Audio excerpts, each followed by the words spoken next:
सियासी शतरंज में मेरे साथ स्टूडियो में इस वक्त मौजूद हैं हाफिज नईमुर रहमान साहब। इसलिए बिना वक्त ज़ाय किए वापस उनसे सवालों का सिलसिला दोबारा शुरू करते हैं। हाफिज साहब, जमात इस्लामी बल्दियाती इंतखाबात में आपने देखा आपके साथ क्या हुआ। आपने बहुत शोर मचाया, बड़े दरवाजे खटखटाए, अदालतों में भी गए, कुछ ना पाया।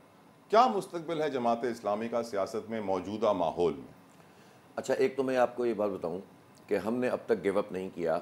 जो बल्दियाती जो कुछ भी मैनिपुलेशन हुई है और कब्ज़ा किया गया है, और आप अनकरीब इंशाल्लाह अच्छी खबर सुन। उम्मीद है आपको? हाँ, यकीन है।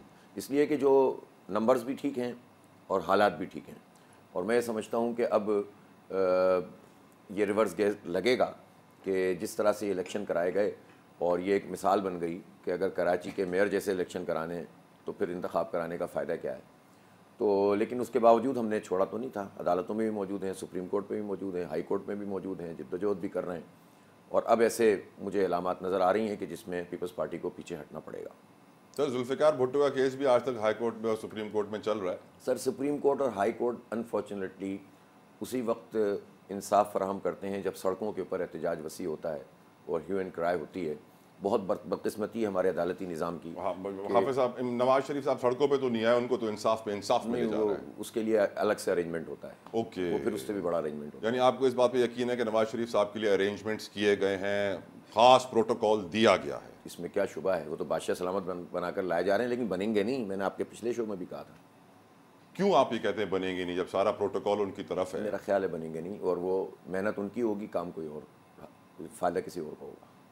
जो इमरान खान के साथ हो रहा है, आपको लगता है सही हो रहा है?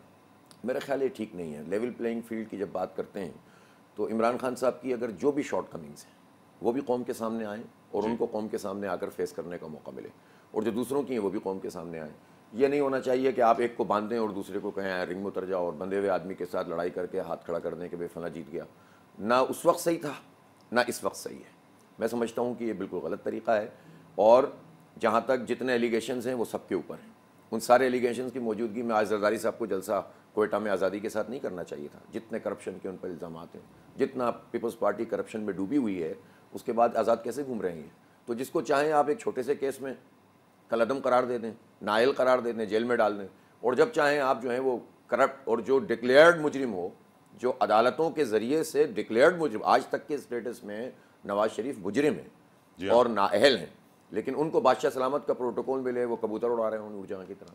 तो आप बताइए मुझे कि ये तो कोई जमहूरियत नहीं है, ये तो तमाशा है। अब हमारे honourable chief justice supreme court के कहते हैं कि कोई भी शख्स अगर उसको ये दिमाग में हल्का सा भी आइडिया है कि इलेक्शंस वक्त पर नहीं होंगे, तो उनके रिमार्क्स से, ये कमेंट से ऑन रिकॉर्ड, कि वो अपनी बीवी को बता सकता है और किसी को ना बताए।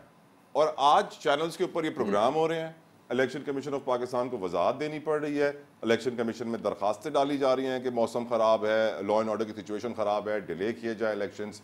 तो अजीब सी बात नहीं है सर, सुप्रीम कोर्ट के भी ऑर्डर्स अब हवा में उड़ा दिए जाते हैं। असल में सुप्रीम कोर्ट के जजों को भी पता नहीं क्या लग गया है। वो अपने डिसीजन से नहीं बोलते, बल्कि वो कमेंट्स में बोलते रहते हैं। जी हाँ, जो लिखवाते नहीं है वो सब चीज़ें। उसके बाद जो है सब परेशान होते हैं कि क्या निकल कर आ गया। और जाहिर है कि अच्छी बात नहीं होती कि हम सुप्रीम कोर्ट और उसके जजेस को भी डिस्कस करें। किसी भी मुल्क में ये कोई मुनासिब बात नहीं है।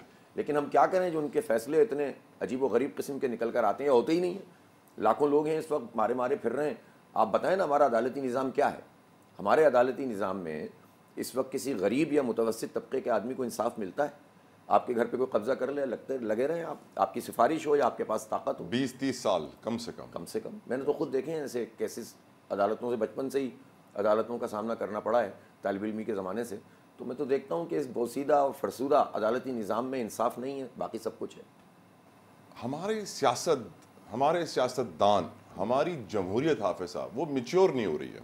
वो अपने उसी बचपने में अभी तक लगी हुई है। मैं हैरान होता हूँ कि जमहूरियत कैसे मजबूत हो। कहते हैं लूली लंगड़ी जमहूरियत ना होने से बेहतर है। मैं कहता हूँ ना हो हुजूर, ये लूली लंगड़ी किसी काम की नहीं है। हमारे मुल्क में ये electoral process, electoral reforms, judicial reforms, educational reforms, health, कुछ नहीं तब्दील हो रहा। हम वहीं फंस गए आके एक जगह पे। असल में देखें, ये तो होगा जितना जो लोग देखें, जो लोग जमहूरियत का राग अलापते हैं। जमहूरियत में पार्टी में जमहूरियत होनी चाहिए। किसी पार्टी में, बड़ी पार्टी में जमहूरियत है, विरासत पे, वसीयत पे पार्टी चल रही है। अब्बा बेटे का ऐलान कर रहा है कि यूथ हो गया। अरे भाई, आपका बेटा है ना यूथ। पाकिस्तान में और भी बहुत सारे यूथ हैं। आपके यूथ बुढ़े हो गए आपकी पार्टी में, वो पार्टी के चेयरमैन नहीं बन सकते। क्योंकि ख़ानदान के नहीं हैं। नवाज शरीफ की पार्टी में बूढ़ा हो जाएगा, साद रफ़ीक पता नहीं अल्लाह ताला उसको ज़िंदगी दे, लेकिन कभी चेयरमैन कभी वो सदर नहीं बन सकता। उसका काम मुलाजिमत ही करना है, ख़ानदान की नौकरी करना है, गुलामी करना है। यही काम रज़ा रब्बानी का होगा। मैं नाम दे रहा हूँ कि अच्छे अच्छे नाम है ये, मैं उनकी इज्जत करता हूँ सबकी, पर कभी ऊपर नहीं आए। लेकिन ये नहीं आएंगे, नहीं ऊपर आ जाएंगे, बस उस वक्त तक आएंगे जितना जो है वो साहब चाहेंगे, और साहब जब चाहेंगे तो वो उनको हटा देंगे, लेकिन खानदान के लोग ऊपर आएंगे। पैदा बख्तावर का पैदा होने वाला बेटा जो बच्चा जो होगा ना, वो आका है और ये सारे लोग गुलाम हैं। तो ये जमहूरियत है। तो जो जमहूरियत का राग लाते हैं वो पार्टियों में जमहूरियत नहीं लाते, वो बल्दियाती इलेक्शन नहीं कराते, वो तलबा यूनियन के इलेक्शन नहीं कराते, वो मजदूर यूनियनों को उसका हक नहीं देते, तो फिर जमहूरियत कैसे पनपेगी? जमहूरियत की ये बेसिक जो है नर्सरीज हैं, अगर वो आप नहीं लेंगे तो कैसे होगा? लेकिन ये सारे के सारे इस्टेब्लिशमेंट के गमले में पलना चाहते हैं, उनके इंक्यूबेटर में परवान चढ़ते हैं, जाते खुद उनके दर पर हैं, और फिर बाद में कहते हैं कि यार जमहूरियत बहुत ख़राब हो रही है।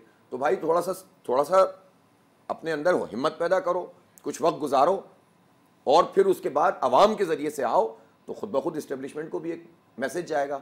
लेकिन जब आप उन्हीं के दर पर झुकेंगे, उन्हीं की चौखट पे सजदा रेज होंगे, और फिर आपके पास आपकी फाइलें बनी होंगी, आपकी वीडियोज़ बनी हुई होंगी, आपकी करप्शन के धंधे होंगे, तो आपके पास तो ये जुर्रत भी नहीं है कि आप ठीक से बात कर सकें। तो जितनी पॉलिटिकल पार्टीज़ हैं, कमोबेश सबका हिसाब किताब यही है, इसलिए जमहूरियत नहीं पनपती। अब कैसे होगा? कैसे होगा? ये बहुत अहम सवाल है। ऐसे होगा कि अवाम इन धोखों से निकले। इन सब जो इस वक्त की जितनी रिजीम इस वक्त पॉलिटिकल मौजूद है, सबके मसले हैं, सबकी पर्सनालिटीज़ के मसले हैं, सबकी पार्टियों के मसले हैं, सबकी करप्शन के मसले हैं, सबके ज़ाती किरदारों के मसले हैं। ओ भाई, क्या आपके पास पाकिस्तान में अच्छे लोग मर गए, ख़त्म हो गए? मैं आपसे कहता हूँ, हम फरिश्ते तो नहीं है जमात इस्लामी के लोग, हम भी गुनाहगार खताकार लोग हैं। लेकिन आप जब किसी भी चीज़ का कंपैरिजन करते हैं तो फिर आप देखते हैं ना कि यार चलें, दयानत है, अमानत है, डिलीवर करते हैं, जब मौका मिलता है तो काम करते हैं, खिदमत करते हैं, बच्चों को पढ़ाते हैं, यूथ से कनेक्ट होते हैं, तो फिर लोग अगर जमात इस्लामी के हक में फैसला नहीं करते और उसका साथ नहीं देते तो फिर भुगतते रहे। तो इसलिए मैं कहता हूँ, और ये मैसेज ट्रैवल कर रहा है, मुश्किल होती है हमारी जैसी पार्टियों को अपने आप को मनवाने में टाइम लगता है। लेकिन ये मैं आपको बता दूं कि जब एक मरतबा पटड़ी पर चढ़ जाते हैं ना, तो फिर कोई रोक भी नहीं सकता। हाफिज साहब, आप एक मजहबी जमात के बड़े सीनियर लीडर हैं, क्या वजह है कि पाकिस्तान में मजहबी जमातें भी एक नहीं हो सकती, वो भी तितर बितर हैं? असल में देखें, बहसियत मजमूई मजहबी जमातों में जो एक फिनोमिना ऐसा है जो जमा नहीं होने देता, वो फ़िरक़ावारियत है। पार्टियाँ बनती हैं, कोई देवबंदियों की तहरीक है, कोई बरेलवियों की तहरीक है, कोई शियों की तहरीक है, कोई सुन्नियों की, कोई अहले हदीसों की। आप सब अपनी अपनी शनाख्त नहीं छोड़ते और उसकी बुनियाद पे ही तहरीक चलाते हैं, और बाद में कहते हैं उम्मत मुस्लिमा का इत्तेहाद होना चाहिए। अच्छा, वो भी हमने करके देख लिया MMA की सूरत में।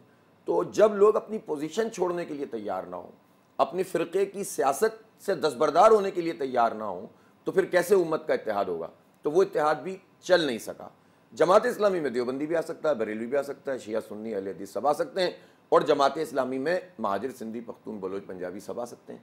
तो इसलिए हम समझते हैं हमारा प्लेटफॉर्म ऐसा है कि जो इस्लाम को रिप्रेजेंट करता है, किसी सेक्ट को रिप्रेजेंट नहीं करता। तो आप आएँ, और हम वो भी मजहबी जमात नहीं है कि जिसमें एक ख़ास मफहूम हो कि दुनिया के तमाम मामलात से अलग होकर हम कोई काम करेंगे। मज़हब एड्रेस करता है, यानी मज़हब नहीं, दीन का मतलब निज़ाम। दीन एड्रेस करता है मईशत को, तिजारत को, सियासत को, अदालत को। उसकी बुनियाद अदल पे है, उसकी बुनियाद इंसाफ पर है, उसकी बुनियाद मुशावरत पर है। हमारे यहाँ बुनियादें तो है ही नहीं। तो वो हमें है, आए हमारा हिस्सा बने, हमारे साथ चले, और अगर नहीं जानते तो जाने। पर हमारे मुल्क में जब वो बुनियादें आप डालने की बात करेंगे तो बहुत सारी और दीमक शुदा बुनियादों को आप गिराने की बात करेंगे, जो गिराने के लिए वो राजी नहीं है। देखें, कौन छोड़ता है ये अपनी, जो जिसको मुंह को लगी हुई हो कहाँ छोड़ते हैं? ऐसे ही। तो मुजाहिमत तो करनी पड़ती है ज़िंदगी में। कभी भी सही लोगों को क्या प्लेट में रखकर चीज़ें मिलती हैं? क्या हमास को प्लेट में रखकर चीज़ें मिल रही हैं?